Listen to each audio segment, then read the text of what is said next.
types d'enfants spirituels. Lors de ma retraite spirituelle en janvier 2025, en pleine festivité, où vous étiez en train de manger, moi j'étais en pleine forêt en train de chercher Yahweh. Le Seigneur m'a révélé qu'il y a 6 types d'enfants spirituels qui viennent dans mon ministère, qui viennent dans nos ministères. Bien aimés, nous avons les enfants de paix et sadide, c'est eux qui sont nombreux. Vous avez les enfants de corbeaux, vous avez les enfants de ministère, vous avez les enfants des rastages de Joseph d'Arimathée et vous avez les enfants de partenaires. Et enfin, vous avez les enfants des cliniques. Aujourd'hui, nous allons parler des enfants des cliniques. Les 6 types d'enfants spirituels, vous pouvez voir les vidéos. Suivez les autres types de vidéos où nous détaillons, où nous parlons des 6 types d'enfants spirituels.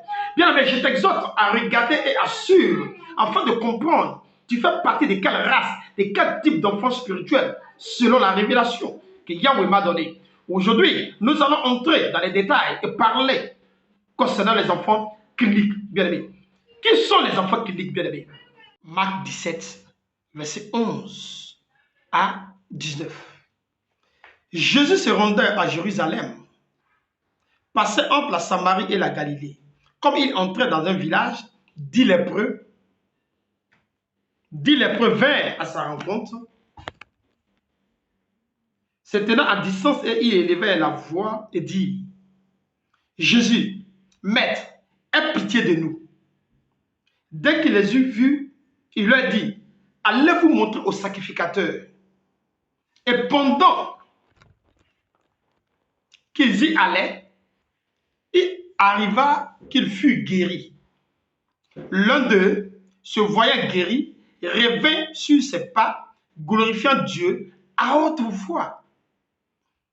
Il tomba sur sa face aux pieds de Jésus et lui rendit grâce. C'était un Samaritain. Bien-aimés, les enfants des cliniques sont des personnes, bien-aimées, qui sont malades. On parle des cliniques, j'emploie le vocable clinique, en ce sens qu'il s'agit de personnes qui sont malades, qui sont à la recherche de leur santé. Là où tu es, certainement, tu as un problème de santé. La santé, elle peut être physique, elle peut être spirituelle, elle peut être financière, elle peut être matérielle. Mais tu as besoin d'une guérison, tu as besoin d'une clinique. Lorsqu'il s'agit de problèmes financiers, que tu es malade, tu as un problème sur l'aspect financier, tu as besoin de te rendre chez celui, le pourvoyeur, Dieu. Bien-aimé, de quelle santé as-tu besoin? De quoi souffres-tu? Mais Dieu m'a instruit, m'a dit il y a des enfants de clinique qui viennent dans ton ministère. Bien-aimé, voici Jésus. Il y a 10 personnes qui sont venues vers lui et qui ont estimé qu'ils sont malades et qu'ils sont des lépreux et qu'ils ont besoin de la guérison. Et Dieu, de tout cœur, Jésus a décidé de leur donner satisfaction à leurs besoins, à leurs désirs. Et c'est pareil pour beaucoup de personnes qui viennent dans nos ministères. Lorsque tu arrives, tu as un désir, tu as un problème, ou tu viens voir l'homme de Dieu, ou tu vas à l'église. Voici de quoi je souffre. J'ai besoin d'une guérison, docteur, homme de Dieu. J'ai besoin d'une guérison sur l'aspect financier, sur l'aspect physique, sur l'aspect, je suis lépreux, j'ai telle maladie, j'ai tel problème. J'ai besoin de la santé. Les enfants cliniques, bien aimés, on les reconnaît la plupart du fait que le problème qu'ils traversent, le monde physique ne peut pas résoudre ça. Le monde physique ne peut pas résoudre ça. On a besoin de la solution dans le monde spirituel, comme les lépreux. Le problème qu'ils traversaient, le monde physique ne pouvait pas résoudre. Il fallait aller dans le monde invisible pour trouver la solution. Dans le monde. Les enfants des cliniques, bien aimés, sont des personnes dont le monde physique actuel dans lequel nous sommes est dans l'incapacité de leur apporter la solution. Ils se sont battus humainement, d'hôpitaux en hôpitaux, mais ils se rendent compte qu'ils n'arrivent pas à trouver la solution à leur mal. Ils n'arrivent pas à trouver la solution. Alors, ils décident de retourner vers l'invisible.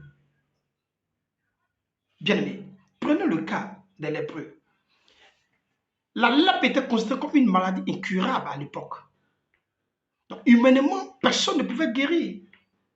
Il a fallu le Christ, Jésus-Christ.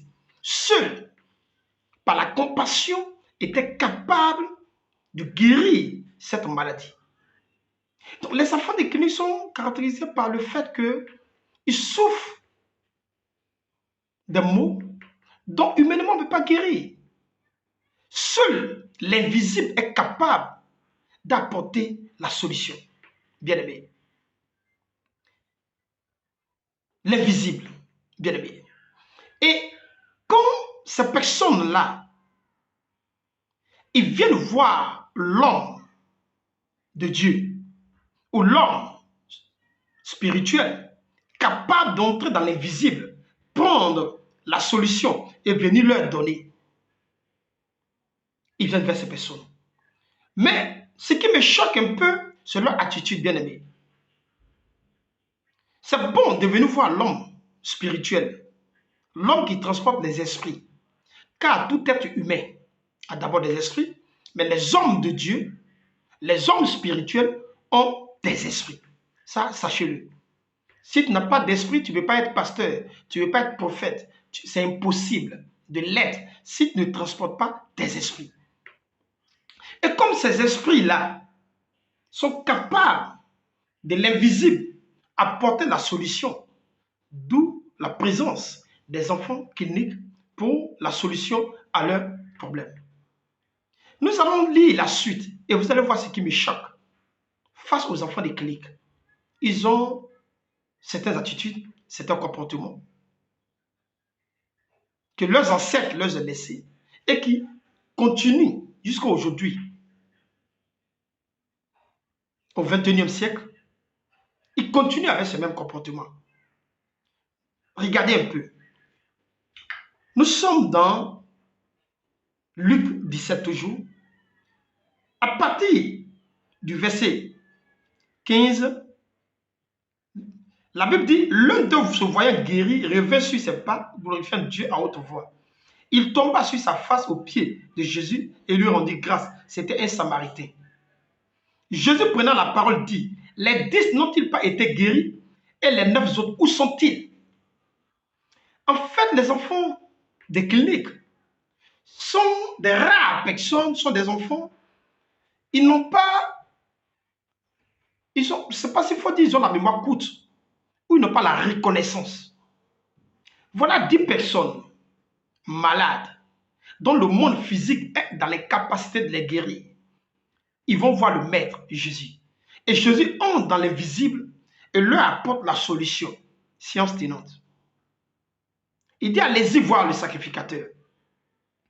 Chemin faisant, les 10 sont guéris, comme la parole déclare. Mais il n'y a qu'une seule personne qui revient. Jésus lui-même attristé, touché dans son amour, il pose la question. Jésus prenait la parole et dit, les 10 n'ont-ils pas été guéris? Et les 9 autres, où sont-ils? C'est-à-dire, sur 10 personnes guéries, hommes de Dieu, il n'y a qu'une seule personne qui vient te dire merci, qui vient dire merci à Jésus.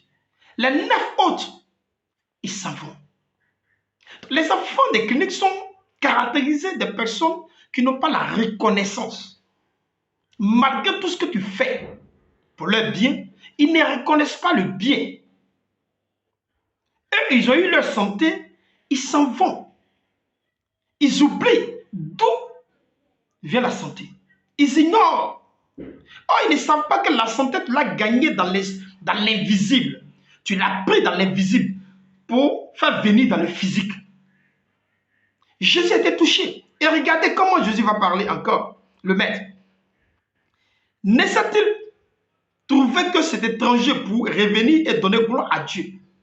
Qui était l'étranger? C'est le Samaritain. En vérité, à l'époque, au temps de Jésus, la Samarie, et ils adoraient les statues, ils adoraient d'autres dieux. Pour eux, c'était Dieu. Donc, Jérusalem était à côté. Ils considéraient les Samaritains comme des étrangers, des gens qui sont hors de Dieu. C'est comme ça qu'on les considère à l'époque. C'est pour ça que Jésus a dit, mais c'est l'étranger qui est venu. Ça veut dire quoi? Il arrive souvent où ceux qui se prononcent, ah, moi je crois en Dieu, je suis de Jésus. Lorsqu'ils reçoivent la guérison, qu'elle soit financière, qu'elle soit spirituelle, qu'elle soit physique, ils ont du mal à venir témoigner. Ils ont du mal. Et pourtant, il arrive souvent où la guérison est instantanée. Comme la guérison, il peut arriver où la guérison peut prendre du temps. Parce que cela dépend de deux éléments. L'origine du mal dont tu souffres, la durée du mal. Donc, ces deux éléments peuvent souvent amener la durée de la santé à prendre quelques jours. Mais même si tu as été guéri après des jours ou des semaines, mais retourne-toi, va dire merci à Jésus. Ces 10 personnes qu'on guérit, c'est la personne qui n'est même pas chrétien, qui est un païen, qui ne croit même pas en Jésus. Mais comme Jésus a manifesté la bonté, sa gratitude envers lui, c'est lui qui vient reconnaître. Sur les 10, c'est l'étranger, le païen. C'est ce que nous on appelle, on les traite païens là. C'est eux qui viennent dire à l'homme de Dieu, vraiment, ta prière a été exaucée. Je viens te dire merci. Je viens te dire merci. Mais ceux qui sont dans l'église, ceux qui viennent vers nous, ils disent, ah moi je suis chrétien, tata. Quand tu leur dis, ceci, c'est... Mais quand ils ont été guéris, ils s'en vont, hein. Homme de Dieu, ils s'en vont. Le maître a été touché. Mais pourquoi c'est l'étranger, c'est le païen? Et c'est comme ça que ça se passe dans nos églises. Bien aimé. J'ai ma mère biologique, qui est une servante de Dieu. Ma mère, pas ma mère spirituelle, ma mère biologique. Elle me donnait un témoignage. Parce qu'il y a des gens, elle me disait ceci, fils, j'étais allé à rendre visite dans un quartier où elle allait chez une dame. Elle me dit, tu vois, la personne chez qui je suis venu là, la personne était malade. On devait l'opérer. Et l'opération coûtait entre 4 à 6 millions de francs CFA. Donc nous sommes autour de soit 5 000 ou 6 000 euros. Il fallait bien de 5 000 ou 6 000 euros, ou voire même 7 000 euros, pour opérer la personne. Et la personne a entendu parler d'elle. Et comme elle est au village, ils ont envoyé la personne là-bas. Elle dit, la nuit, elle a pris la personne pour aller là où elle prie. Dans le temple. Et là-bas, la nuit, elle priait, et les anges sont descendus. Ils ont pris la femme, ils l'ont fait remonter. Ils l'ont opérée.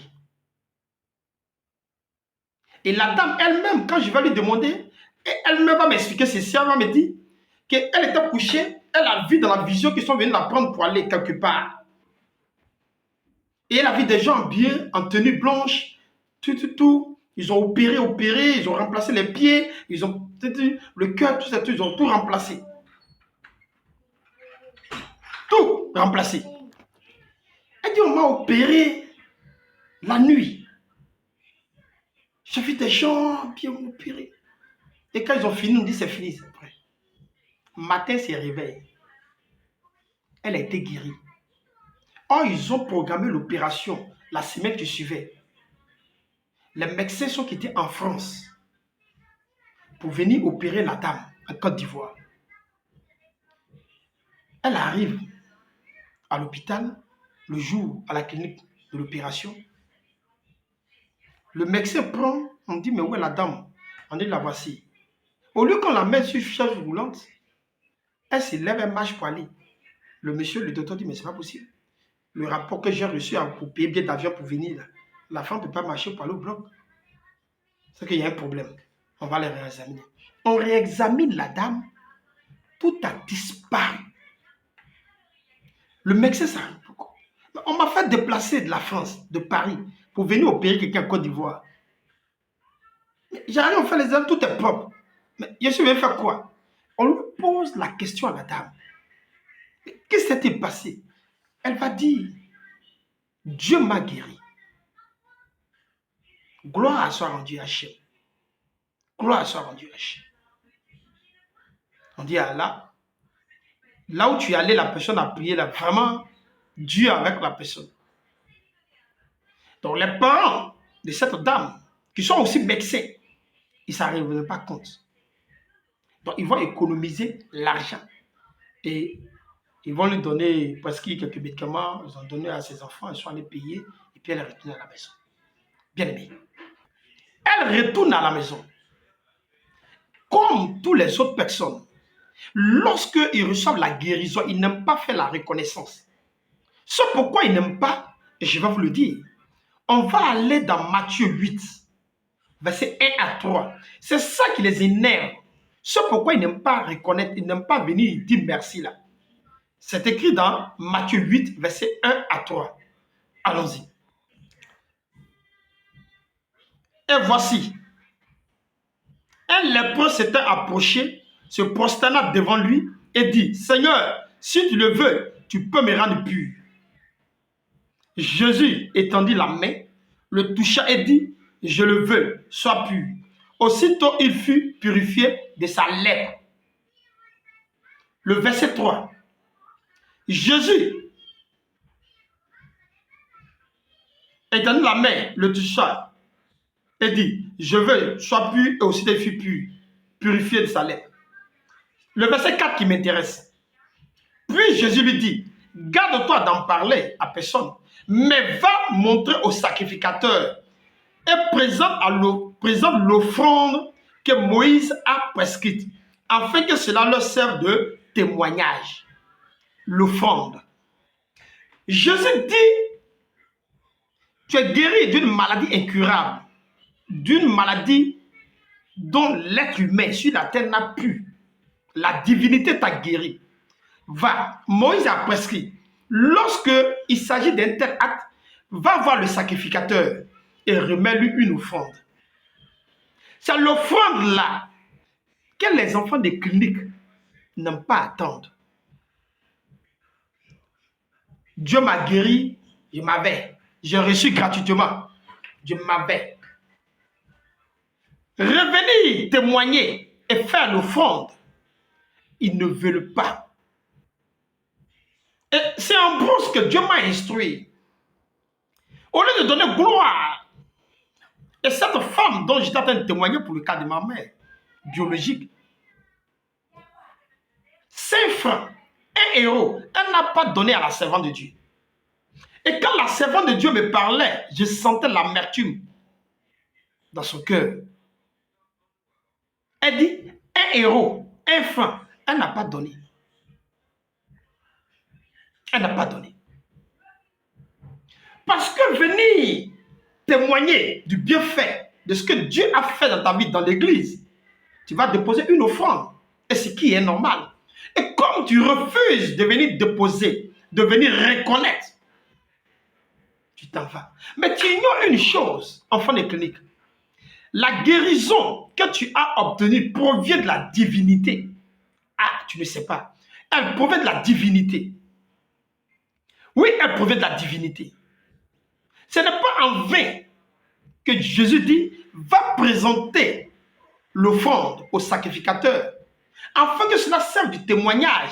Car il est écrit, dans Apocalypse, à partir du verset 12, bien aimé, ils l'ont vaincu par le sang de l'agneau et le témoignage.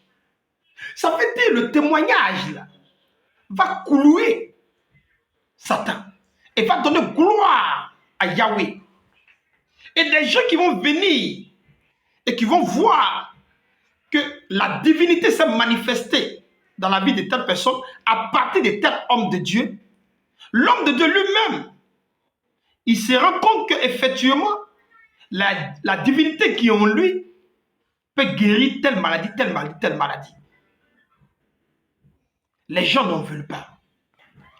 La plupart de ceux qui témoignent sont des personnes, ils sont rares. Sur 10 personnes guéries, il y a une personne qui est reconnaissante, qui vient faire l'offrande et qui vient témoigner, comme le Samaritain. Et dans la plupart des cas, ce ne sont pas des personnes qui sont des chrétiens, qui connaissent Dieu. La plupart des cas, rares sont ceux de bonne volonté que leur pasteur a prié parce qu'ils avaient un problème de maladie, de finances, spirituelles, santé. Et ils sont venus reconnaître et déposer une offrande. Les enfants des cliniques. Est-ce que tu es un enfant des cliniques, bien-aimé? Ce que vous ignorez, c'est qu'il y a ce qu'on appelle l'instruction après la guérison. Et Jésus l'a montré. On va aller dans Jean 5 au verset 14. Qu'est-ce qui est écrit dans Jean 5 au verset 14? Depuis, Jésus le trouva dans le temple et lui dit, voici, tu as été guéri. Ne pêche plus, de peur qu'il ne t'arrive quelque chose de pire. Ne pêche plus, de peur qu'il t'arrive quelque chose de pire. C'est-à-dire, voici, Jésus guérit quelqu'un. Et Jésus lui dit, ce que j'appelle l'instruction prophétique ou l'instruction après la guérison. Parce qu'après la guérison, là, l'homme de Dieu doit te dire ce que tu dois faire ou ce que tu ne dois plus faire. Jésus dit, il faut aller. Il ne faut plus pécher. Hein?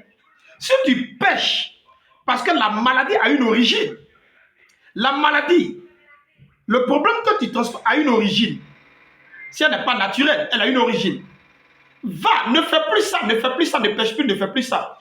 C'est par malheur, tu le fais, comme Jésus le dit, la situation sera pire que hier. La situation sera pire que hier. Bien-aimé, lorsque ton pasteur, un homme de Dieu, a prié pour toi et que si tu ne retournes pas vers l'homme de Dieu, pour que l'homme de Dieu puisse te dire, ne fais plus ça, ne fais plus ça, tu peux tomber dans les mêmes erreurs et la maladie va devenir pire, elle va revenir en force. N'est-il pas écrit? Quand on chasse un démon, il s'en va. La maison est propre. Quand il revient avec 7 autres, plus vite, ça fait 8, non? La station devient chaotique, non? Bien-aimé, ne sois pas parmi les enfants des cliniques qui ne sont pas reconnaissants. Moi, Dieu m'a instruit que sur 10 personnes là, il y a au moins un qui est reconnaissant. Et les 9 autres n'ont-ils pas été guéris? Est-ce que tu fais partie parmi les 1 qui ont été guéris? Ou tu fais partie parmi les 9 qui ne sont pas reconnaissants? Quand la situation va revenir, l'esprit qui l'a guéri, qui est passé par l'homme de Dieu pour te guérir, le Saint-Esprit, il est un. C'est lui qui a distribué les différents types d'esprits aux autres hommes de Dieu. Il peut dire cette personne-là ne reconnaît pas, n'a pas la reconnaissance. Cette fois-ci, laisse-le. Je t'exhorte. Ne fais pas partie parmi les 9 autres qui ne sont pas reconnaissants, qui ne viennent pas témoigner et déposer leur sémence, leur offrande. Comme Jésus l'a recommandé. Que Dieu te bénisse. Que l'Éternel soit avec toi. Que l'Éternel pouvoir. Je prie que tu sois parmi les 1/10. Sois parmi les 1/10 qui viennent au pied du Maître et témoigner. Sois parmi les 1/10. Sois parmi les 1/10. Cette dame-là, elle a continué à solliciter ma mère biologique parce qu'elle voit les dons, la capacité surnaturelle de cette dame à entrer dans le spirituel et apporter la solution. Mais avec un mal au cœur, ma mère biologique regarde bien, sourit, elle dit ce n'est pas juste. Si le maître lui-même, vous lui avez fait ça, ce n'est pas nous. Ce n'est pas nous. Battez-vous à faire partie parmi les 1%, les 1/10 qui sont reconnaissants en Jésus. Faites partie par ça. Ainsi, Yahweh se souviendra toujours de vous. Que Dieu te garde, que l'Éternel te suive. Ainsi soit-il, le prophète El Élie.